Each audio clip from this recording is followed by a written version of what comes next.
Evo, krenuli smo da obiđemo hram Svetog Spiridona Čudotvorca. Na putu smo za tamo, tako da očekujte da vas upoznam i sa tim hramom.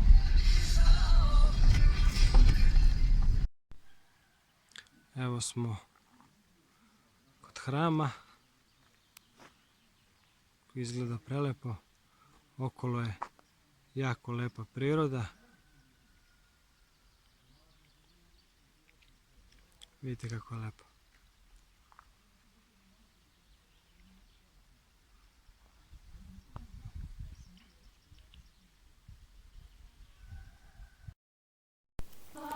Na teritoriji opštine Mionica u selu Gornji Lajkovac nalazi se prelepa građevina koja je posvećena Svetom Spiridonu Čudotvorcu.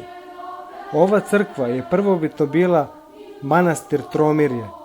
Staro predanje kaže da su baš u ovom manastiru mačvanske vojvode primile pričest kada su se davne 1389. godine uputile u kosovski boj da se bore protiv otomanskih snaga.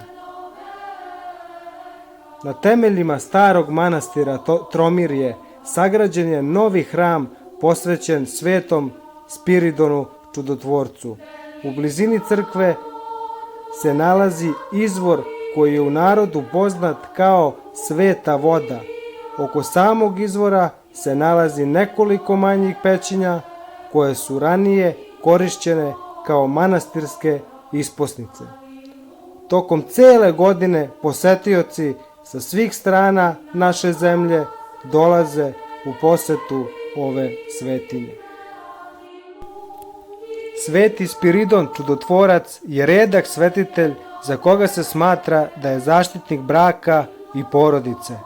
Molitve koje su njemu upućene mogu pomoći u pronalaženju bračnog partnera.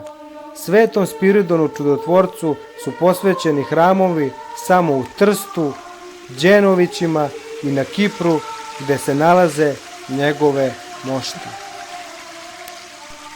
Hram Svetog Spiridona Čudotvorca se nalazi u Gornjem Lajkovcu, a mionički kraj zbog svojih prirodnih lepota i blaga, kao i zbog svoje kulturne i istorijske baštine, sa ponosom nosi epitet biser zapadne Srbije.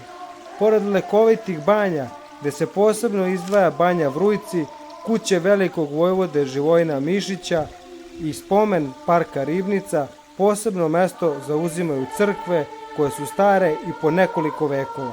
Svaka čuva i neguje svoju priču koje se generacijama prenose sa kolena na koleno i tako čuvaju od zaborava.